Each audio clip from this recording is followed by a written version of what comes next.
The Sportsline Podcast continues to rock and roll, and we appreciate you checking us out on the CHCH and Parrot Media platforms.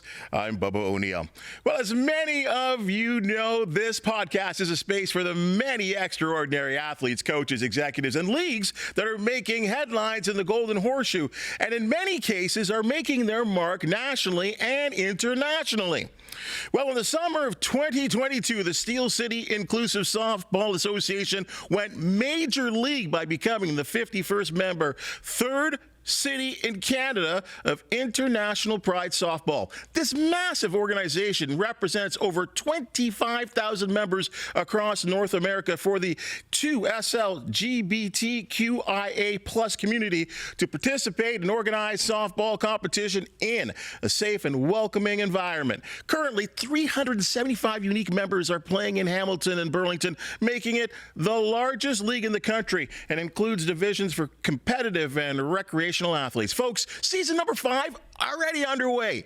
And to give us the details is the commissioner of the Steel City Inclusive Softball Association, Jeff Lindstrom. This is awesome to have you here. I'm just so impressed with what you guys have done in such a short matter of time. And anytime people are out there playing sports, I love it. Congratulations and thanks for joining us. Hey, thanks so much, Bubba. It's a pleasure to be here.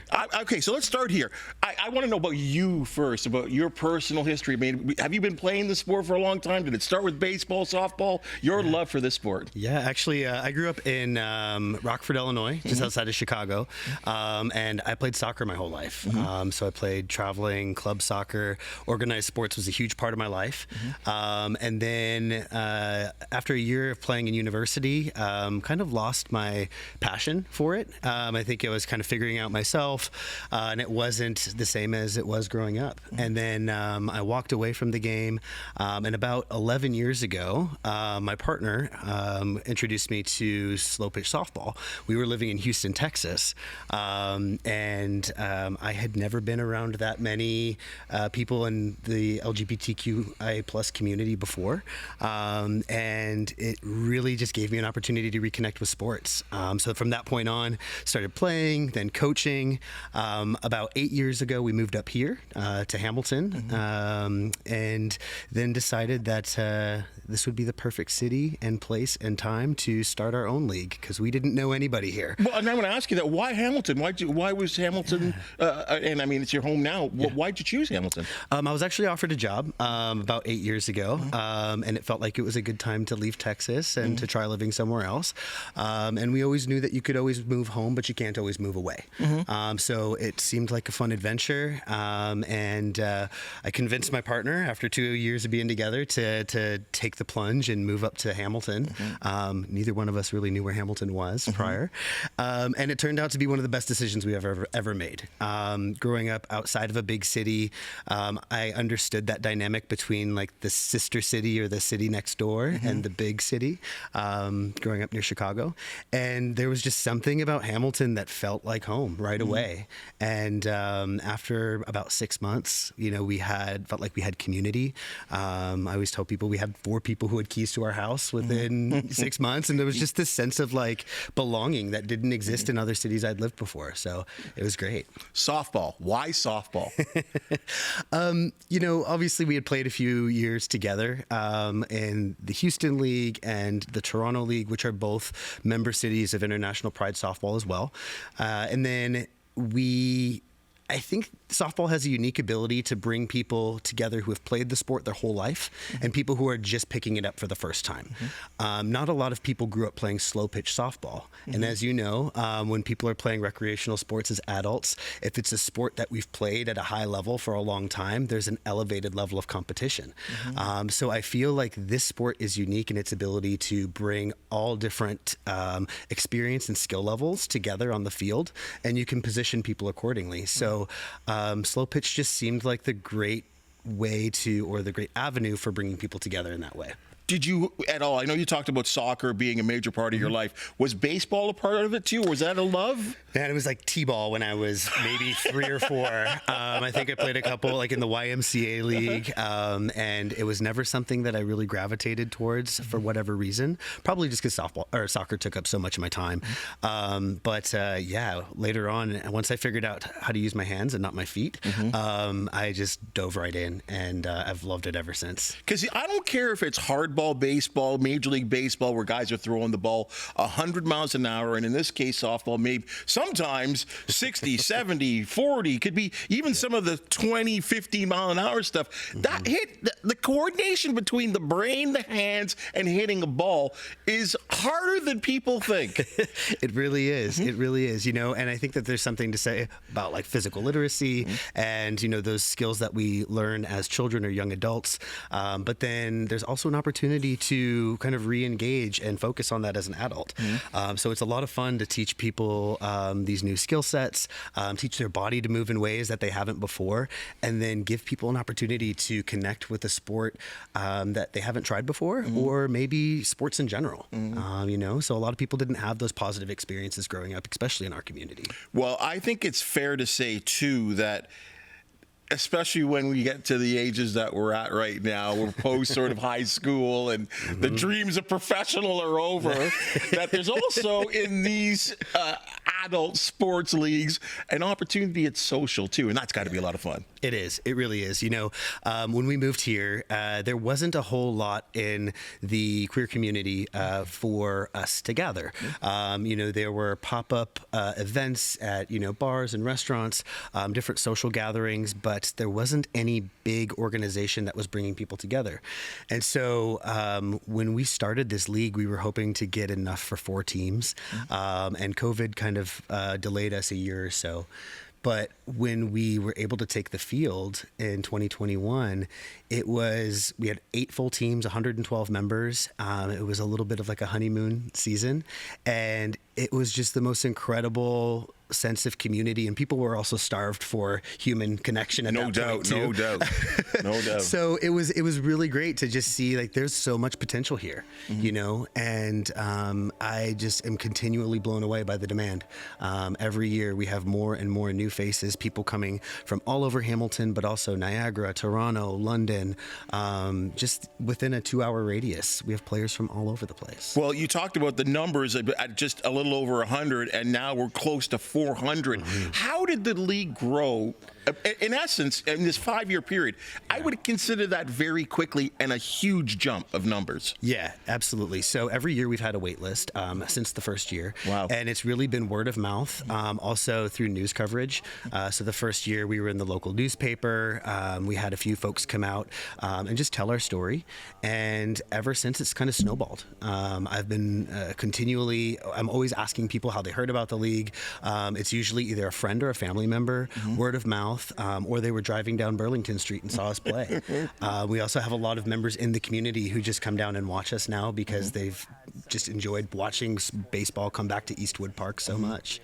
I think it's kind of cool too that you've also, and you talk about other people coming to watch, you've also had, and I don't know how to phrase this, like there's like artists and there's music people and there's this whole union of people outside of baseball that are all coming together on these. I guess you play on Thursdays and Sundays. Yeah.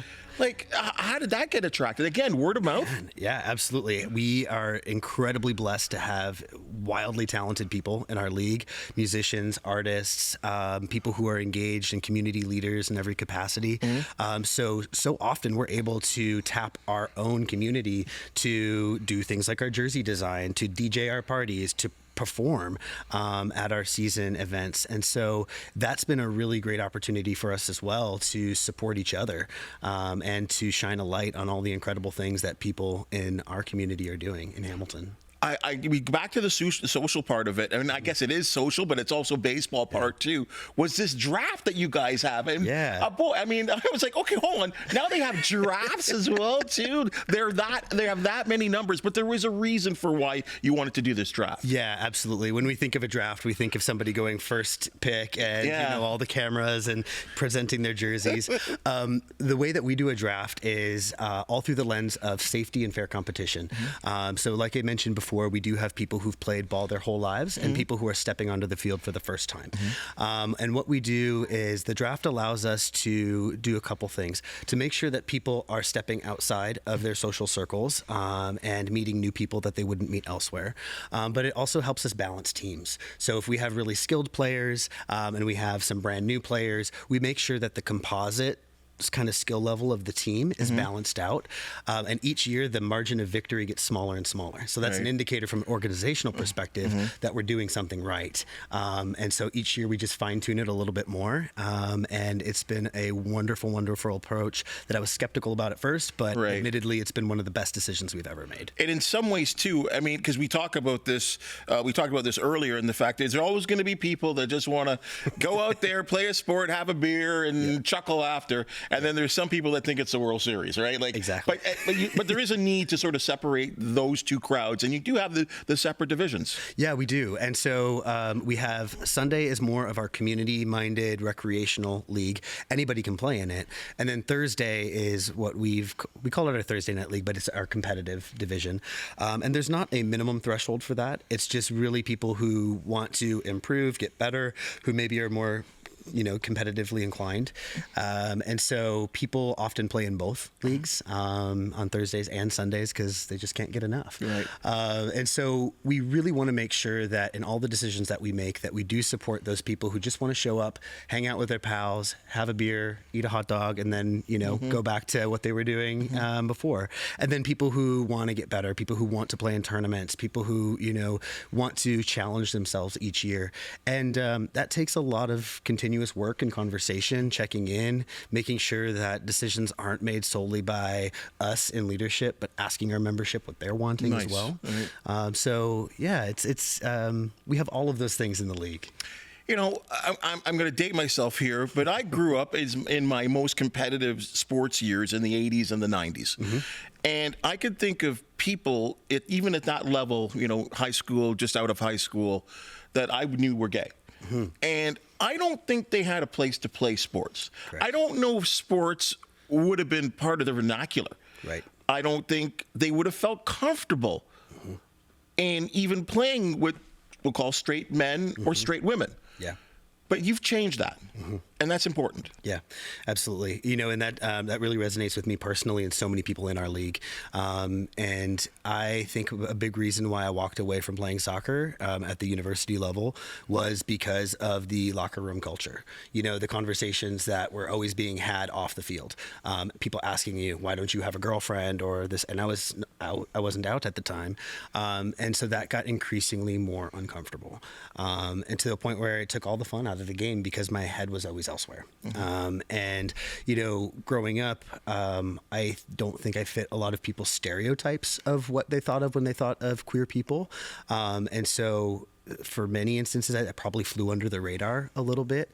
But then, as I grew older and, I came out when I was 25, 26, I reflected back on that experience and realized that so much of that was me battling with who I was. And sports just weren't a welcoming space for me, whether it just be kind of like the slurs or, the language that people just associate with, femininity, masculinity, anything that could be perceived as less than. We all are familiar with those terms that get thrown around, hopefully less and less all the time. But that's a very real reality, and I think that what I've found in the creation of this league and participating in inclusive softball around North America is that so many people never even were able to get a foot in the door with sports because of that barrier. Right. There was nobody there welcoming them. There was nobody there protecting them, advocating for them. I've also really had an opportunity to appreciate a lot of our neurodivergent members, who didn't have a coach or a mentor who explained things to them in a way that made sense to them. So they turned their back on it, or it never got involved. And to see them now as adults in a welcoming, supportive space, be able to step onto the field with confidence, with 13 other people cheering them on, you see that just rekindling of, or discovery of a love of sport. So you think of the kids who were maybe a counterculture or grunge in high school, who were, anti-sports, and we have all of those personality types and identities within our league, and it's really a beautiful mosaic of personality. That's so well said, because I think of it, and it's all about personal growth. Yeah. And I don't care who you like or what you do or what sport you like or whatever. The personal growth aspect of it is so incredibly important as we grow into adults and have to make mature decisions. And I have always said sport is the most wonderful thing. I wouldn't be here if I didn't have sports, right? Absolutely. It's so important to me.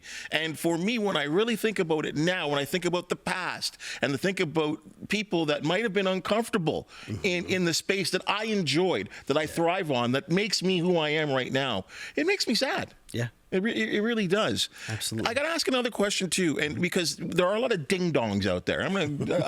I can't say what I really want to say. We know what you mean. It's a podcast, but there are a lot of ding-dongs out there, right? Yes. And when you guys are out there playing and enjoying yourself, is there any?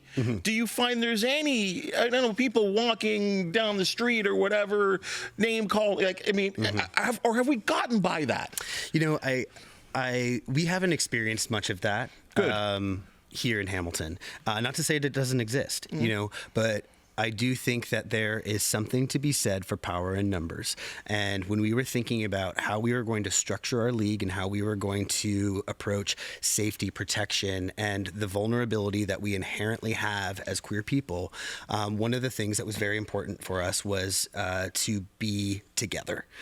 So we've kind of adopted Eastwood Park on Burlington as our space. And obviously it's open to families and community members as well. But that's become our home base. And we've talked about having to split up across, different fields throughout the city because we've gotten so big. But as part of that conversation, we're always talking about the safety in numbers. We look out for each other when other people don't. And that is something that is so inherently part of the 2S LGBTQIA plus community that we really hold near and dear.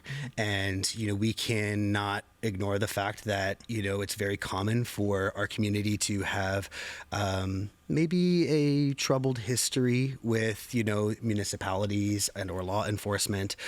Just if you look back historically, this isn't specific to Hamilton, but many municipalities have that kind of, maybe we're figuring out if we still trust each other. What does that look like? So we rely on ourselves. Are the walls, are those gaps being bridged, you think? I think so. Okay. And this is strictly just my opinion. I really feel that, at least in this community. Yeah, I do feel like these leagues, because now there's almost a half dozen, if not more, in Hamilton. Many have spurred off from leadership within our league. We've started Queer Hockey Hamilton, Queer Curling, Queer Dimes Basketball. All of those leaders are started in our league as well, and we've all supported each other, lifting each other up, kind of doing events together whenever we do socials, fundraisers, things like that. And there are people who work for this city, people who work in law enforcement, people who have different political views. But I'm a firm believer that the only way that you change minds is through relationships, right? And I can't ask somebody to care for me if they don't have a relationship with me or my peers and my community. And so I hope that softball is that space where people can start to build those bridges rather than focusing on what divides us. Because being a part of this community is inherently political, whether we like it or not. And I really believe that giving us an opportunity to focus on something that isn't too polarizing like slow pitch softball, we can put those differences aside for a little bit and really focus on the things that we do have in common and, be teammates.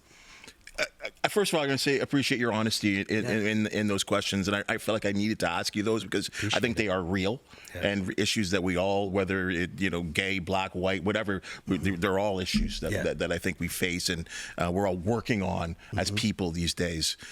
So, but at the end of the day now, you're 5 years in, right? Yeah. And this community, this league is playing at a high level, enjoying fun. You must be, you want to pat yourself on the back, please do. Like, you have to be impressed with what you've put together over this 5 years. Yeah, it's incredible. It blows me away every day. I love the work that I do professionally. However, when you ask me if you were to ask me what I'm most proud of, it's this league. The people who have come in and offered perspective and through relationships, that have changed my life forever. I am forever indebted to the people in this league who have given me tough love, who have told me when I'm wrong and what I can do differently to show me how I can show up better as an ally. And I wholeheartly believe that I am a better person because of the people around me in this community, in this league. Do you have to go out and get umpires and I'm sure anyone would tell you this of any type of minor league sport. There are many aspects other than just playing the game. There's the lights, there's the field. You've talked about the fields. So much that goes into it, though. And who have you gotten the help from? It's been really incredible. So we have on our board, we have a 10-person board. One of our board positions is an umpire in charge. And she has been absolutely wonderful in finding umpires within the Southern Ontario slow pitch softball community. So we've got a handful of people there who helped us umpire the first couple years. And then we also got support from the Toronto League, from their previous commissioner and current commissioner. They helped us get started with bylaws, organization, umpiring, and everything. And then we've also trained about half of our umpires from players within our league. So it's been really cool to focus on the here and now, but also about future growth to make sure that this is a sustainable long-term thing. Umpires are very hard to find. And in all sports now. Yeah, absolutely. And another thing. Who wants to be yelled at? Nobody. Well, I think it takes a different personality type for sure. It does. But yeah, we've been really blessed with that. We also have 20 plus scorekeepers who are kind of fighting for slots to sign up to scorekeep games. When I tell other leagues that, they're like, "What? That's incredible. We have two." So it's been I'm again blown away. People want to help and participate in any way that they can, and it is totally a community powered organization. You just said the key word, organization, there, and because what you guys doing at the Steel City Softball Association is just a tiny, tiny part of a big, wide spectrum of people playing this sport in North America. Can you kind of build upon that for us? Yeah, absolutely. So when we started this league, it was myself and my husband, Rich Sullivan, and then our two friends, Ashley Letts and Blaine Perry. They moved from Vancouver, and they were playing in that league there, which is also a part of International Pride Softball. We moved from Houston, which is also a part of the organization as well. And through a mutual friend that we had played with in a tournament, saw that we had on Facebook that we had both moved to Hamilton, connected us and said, "You should start a league." We got together, had a beer at Collective Arts, and that's when we said, this is the perfect time. We were all looking for community. And so we couldn't really find it as easily as we wanted to. So we tried to build it, and I don't want to take credit for building this community. The community was here. It was just the glue that brought so many people together in some ways. And so International Pride Softball is the larger governing body of inclusive softball in North America. There's 55 member cities representing 25,000 athletes. And when we petitioned to join, we were the third Canadian city with the support of Toronto and Vancouver. And it was kind of that we made it. We're a legitimate organization. We are part of this larger community. And while we focus on community here in Hamilton, I think it's really important for people to feel connected to a larger community, especially when the world feels uniquely heavy, due to the current world of politics, to know that even outside of your home and your community and your safe space here in Hamilton, there are 25,000 other people who have your back. and sports brings us together. And so it's a little bit tricky right now, but we're figuring out how we can continue to support each other, how we can continue to participate. But so many of those other leagues have served as inspiration, have served as mentors to us, to really help us make, the league that we have today.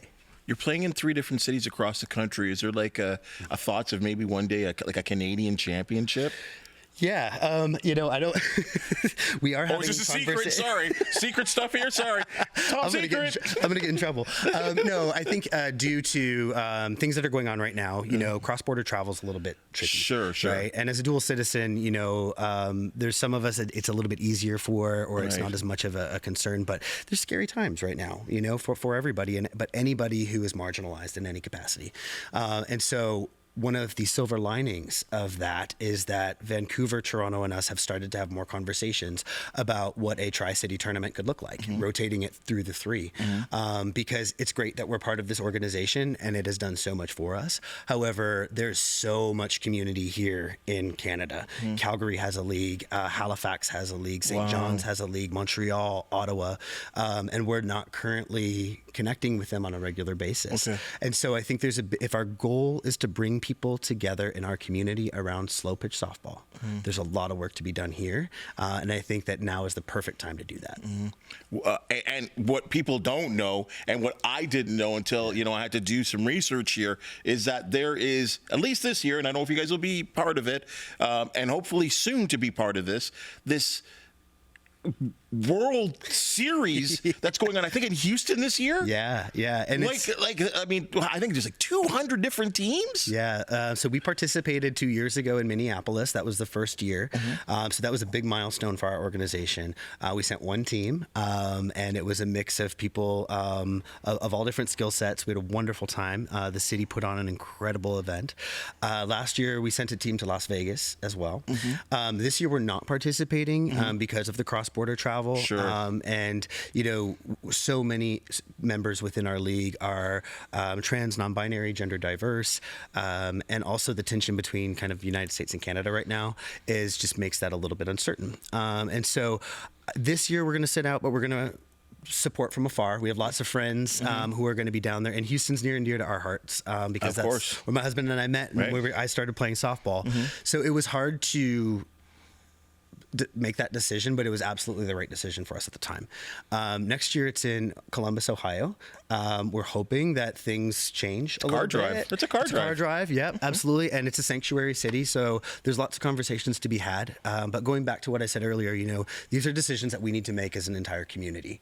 There's something to be said for not participating. And then there's also a form of protest that is showing up in places that are uniquely hostile.